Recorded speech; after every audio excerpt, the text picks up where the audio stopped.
Hello, Alyssa. Hello, Brian. It is Monday, and we are here on Behind the Table. Let's get right into it. We're both having a case of the Mondays, so let's bring the energy. Let's get it. Yeah, no, let's do it. No, there's a lot to talk about. You know what? It's never good for me when Sunday Night Football goes late because I am completely exhausted the next morning, and the Giants lose. All right, so today on the show, we jumped in on the conversation about freedom of speech in light of both sides of the aisle kind of uniting in outrage over the FCC threats against Jimmy Kimmel and other media personalities. You stressed the fact that the pendulum can swing in the other direction when Democrats are in charge. Tell me more about why this should matter to conservatives. Yeah, because, I mean, first and foremost, the reason it matters is the Constitution and the First Amendment. And it's that to have a free society, you need citizens, you need a press who can speak truth to power. That's the most important reason that it matters. But I feel like sometimes, especially in the Trump era, the way to persuade Republicans of things is to remind them that any overreach of power with the government right now that they do can be equally done to them when a Democrat's in office. And I've seen this on any number of things that, you know, I just saw it on the headlines, but like this Intel deal, for example, that Trump decided that the federal government was going to purchase a part of a privately owned company, well, publicly traded company. I feel like we'd be screaming socialism if a Democrat did this. In this instance, I think Donald Trump came into office, was elected in large part from being anti-cancel culture and pro-free speech. And then what we've seen so far in some of these words and threats from the FCC chairman completely fly in the face of that. So I would say to conservatives who are like, but I didn't like what was said, but I think Trump has the power to do this, certain speech shouldn't be protected. Well, then buckle up, because President AOC, or let's say President Mamdani, the way things are trending, could use that same power to silence people whose voices on the right you think are really powerful. Well, so my question is, in these instances, and you see it on both sides. You see it when they talk about abolishing the filibuster and things like that. The idea that, you know, we'll be in power forever. Do you think it's somebody else's problem and that's why they don't care about it? Or do you think they're just not? It's a really good question. So I think for Trump, it's that it's someone else's That's what I'm thinking problem, too. so he doesn't really care about. I don't, in knowing him to the degree that I do, I've never known him to be somebody who thinks about the precedent and like the legacy. I think he cares about his legacy, but not what does this mean for future presidents. He very much thinks about his time in office, his power, and how he's going to be remembered. But for everyone else, you know, if you're a sitting Republican senator or House member, you presumably are hoping to be in office longer than Donald Trump will be, you know, with just 3 years left.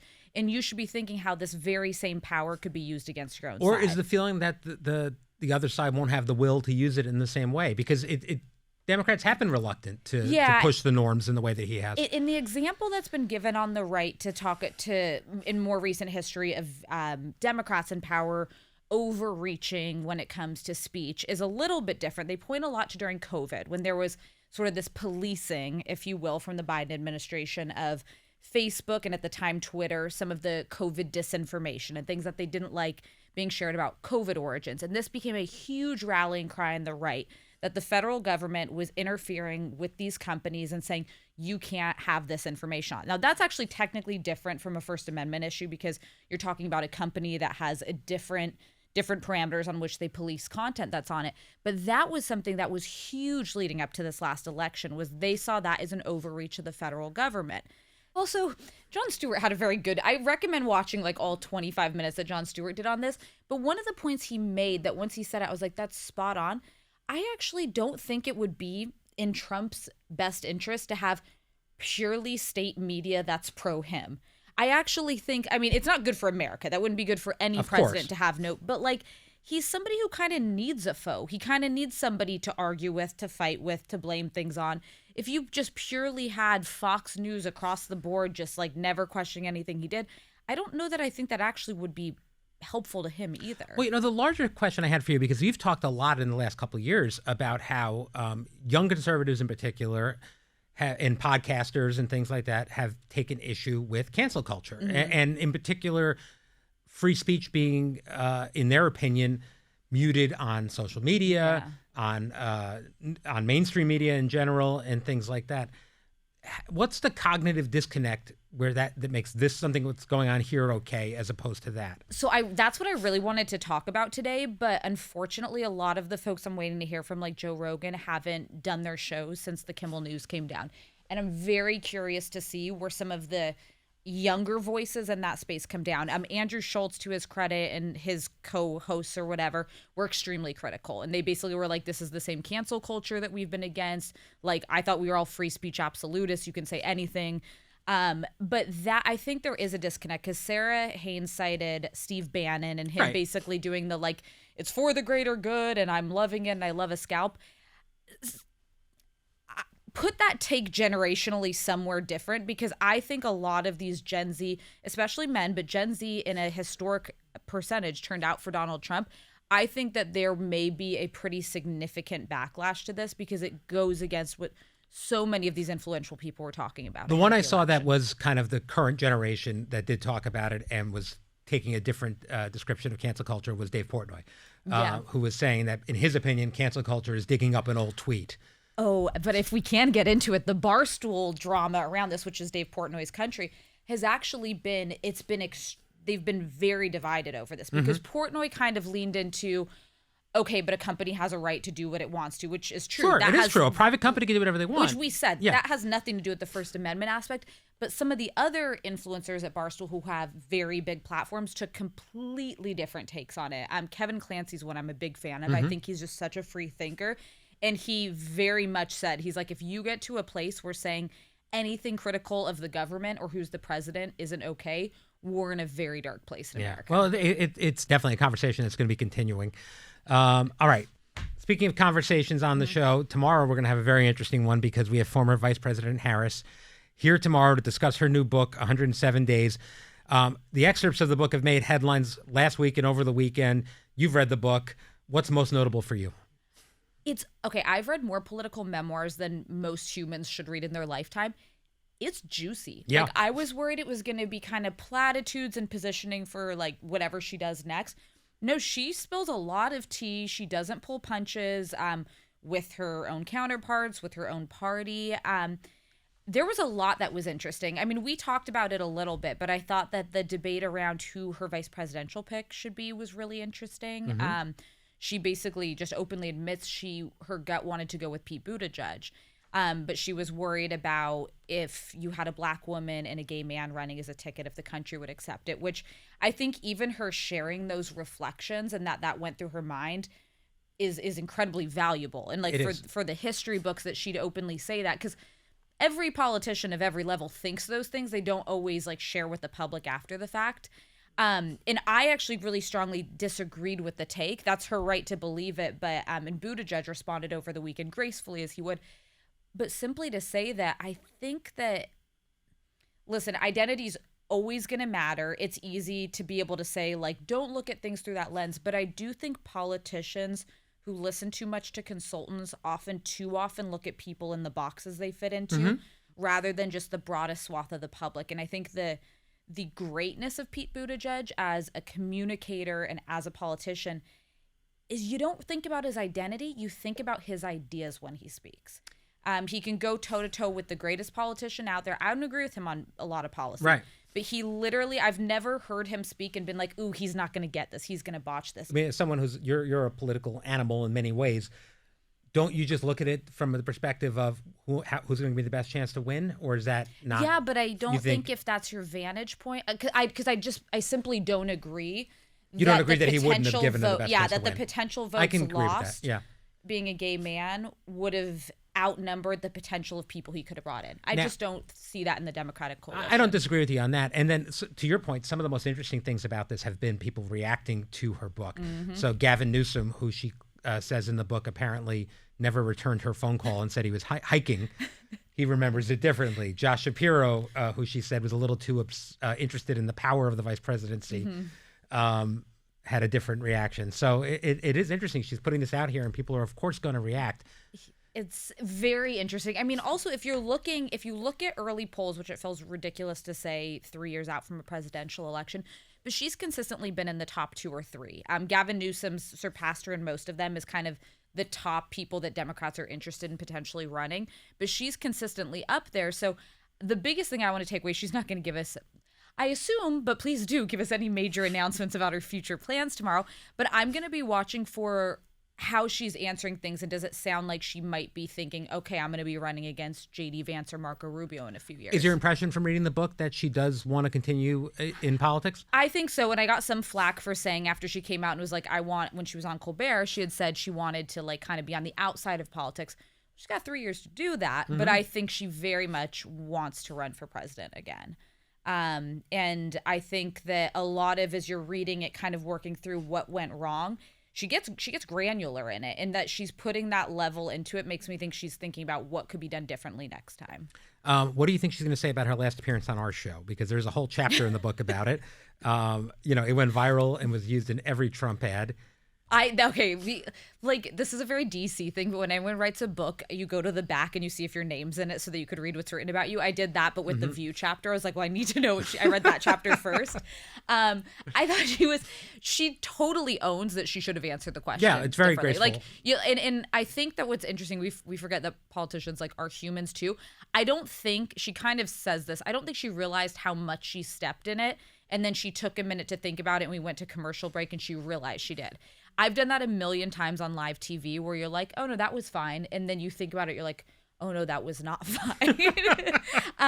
I feel like there has to be some kind of reference to it or addressing of it. I've only seen my questions. I haven't chatted about what other ladies are talking about, but I think it's safe to say it's going to come up. I think so, too. Yeah, I think that's fair. Given how often it's come up without her here, I think yes. But can I say another thing I'll be looking at? There's a lot. I'm very excited for this. I'm going to be curious what policy she highlights and works into her answers, because I do think she's considering running in 2028, and that will tell me a lot. So is it economic focused? Is it the cost of living, trying to get people ahead, people falling behind?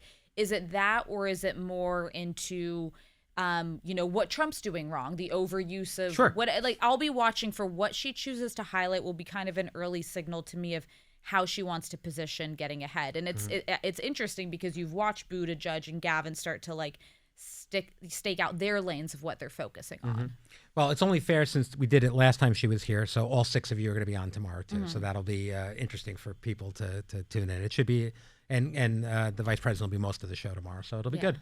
All right, we had a great show today, also with Matthew McConaughey. I mean, talk about your big guest. What a week we're having. I know. You asked him about his now viral high school yearbook photo and what he would and what he would tell his younger self. And his answer was to take more risks and don't rush. What would you tell your high school self? I mean, honestly, I would steal that from Matthew McConaughey and say the same thing. When he said it, he's a top 5 favorite guest. And honestly, not just because he's Matthew McConaughey and a great actor and so handsome and so delightful. There's a depth to him and a wisdom in how he answers questions and what he shares that is just like you could listen to him speak forever. And he's got a very soothing voice. But I loved that. That's something I hear a lot from people I admire and from mentors that I've had is everything. You have to be willing to take risks and you have to be willing to fail. The number of things I could look at in my life that the biggest thing holding me back from wanting to go forward and try it is the fear of failure. And had I not done it, the regret on the other side would have been so much worse than the short-term disappointment of failing. And I think Sarah, Sunny, and I all quote that you learn more from failing than you do from succeeding. And I completely agree with that. Did you get into trouble in high school at all? Were you ever a rebel? Honestly, not really. I partied in my early 20s. I feel like I was so wholesome in high school and college, and then my 20s were my me time, but I was also very responsible. I always had a good job. I was always career oriented. Right. But I will always, my husband and I talked about it recently, we both cherish that we got to have true single 20s and date around and stay out till 3 a.m. and somehow make it to work the next day. I think at least for people like us, we needed that. We don't feel like we missed out on anything. All right. I got into so much trouble in high school. That doesn't surprise me. It was, for me, if I go back and tell myself right, just get through this and it's all going to be better after this. You're going to turn it around. Okay. Yeah. Another myth people tell you when you're young is I remember in high school feeling like these are supposed to be the best days of my life. And then in college feeling like, wait, these are... Every year of my life as I've gotten older, has gotten better than the years before. I get that there's you've been through some hard stuff recently. I've been through some hard stuff. There are going to be things that get in the way of that, but I think it's the wisdom and maturity that comes with age that helps you appreciate everything more. 100%. I think high school was the hardest time for me, and everything subsequently has been a degree of better. Yeah, we have more of an emotional capacity to deal with things now. Absolutely. But now that my oldest daughter just started high school, so and she's doing much better than I would have at that age. She's better socially, she's better academically, all those things. But I have a little post-traumatic stress about it. Totally. Yeah. Honestly, that's a fear for me down the road with kids is like you're gonna project like your own, like junior high was hell. And the idea of kids having to go through that, I'm gonna want to be like a complete helicopter parent, and that's not helpful, I don't think either. We did the back to school night last week, and it's that thing where you go to each individual class and sit at the kid's desk and hear the syllabus and stuff like that. And I went in very like happy-go-lucky, and by the end of it, I was like, how is she going to do this? Right? This is hard. She's Right? taking AP classes, and she's in 9th grade, and like, I mean, it is. And I'm very glad to be done. I'm so glad. Also, like, I still, like, my consistent anxiety dreams that are recurring are an exam that I'm not prepared for, or like I'm gonna fail a course and not graduate. Like those keep me up more than like my worst moment in the White House does. If That's that makes funny. sense. It's never the moment you're in. It never goes away. Yeah. It's never the test anxiety dream. Yeah. For me, it's always I'm at David Letterman's show. I walk up to the desk to give him his questions for the guest, and the card is blank. And he looks at me and says, "What are you doing?" And I still get this and wake up in a cold sweat. I produced for a right of center personality as my first job out of college. Yeah. And I once walked up to her for a radio show, gave her packet. It was like on the guest coming on, questions and background. She looks at it, flips through, and she goes, "Alyssa, you're a pretty girl, you're a nice girl, but you're not smart," and throws it in my face. Oh my God. And I literally just like went back to my desk. I'm like, don't cry. She's going to make fun of you if you cry. See, this is why you're so nice to the team here, because you've been through it. But I actually think it's a benefit to have a monster of a boss early in your career, because it kind of prepares you for everything. Yeah, I think we've all had we've all had him. We've all had him. And David Letterman was not that for me. Yeah. He's my hero. But he was great at was it the Atlantic Yeah, Festival? he did a really great job. He did a really great job. All right, now let's talk about some of the shows that you're watching. First, The Real Housewives of Salt Lake City. It started. I have not watched this, but I've heard you say that it's perfect TV, which is it's perfect TV. Explain if you this. and Heather could watch one episode, because from her old producing background and yours, yes. I'm telling you, everything about it's perfect. Every woman that's cast is wonderfully chaotic, but in a way that's unique to them. I could not come up with more interesting and bizarre characters than each of the individual housewives. But then I think production on the last few seasons has gotten very empowered, and they take a lot of liberties in like the cutaways and like some of the mashups and things that they do. It is the funniest thing you'll ever watch. Okay, I'll try to watch it. Just one episode to see what they're doing right, because it's so excellent. I need to do it just for these podcasts so I can at least have a reference point in the weekend view. I'm sure we'll have storylines are still lingering, but you wouldn't even need a storyline right now for it to be perfect television. I'm mostly just watching football and like Peacemaker. That's where I'm at. Oh, I love the new Jason Bateman show with Jude Law. I heard it's great. It's excellent. It's heavy. It's a little dark, but it is. I binge watched the whole thing. I've this got weekend. no room for dark anymore. I just want light and fun. Yeah. Right. All right. Well, thank you for joining me today, Alyssa. Tomorrow I'll be back with Sunny right after our interview with former Vice President Kamala Harris. I wonder what we'll talk about. What will Sunny do this time? Yeah. We'll see you then.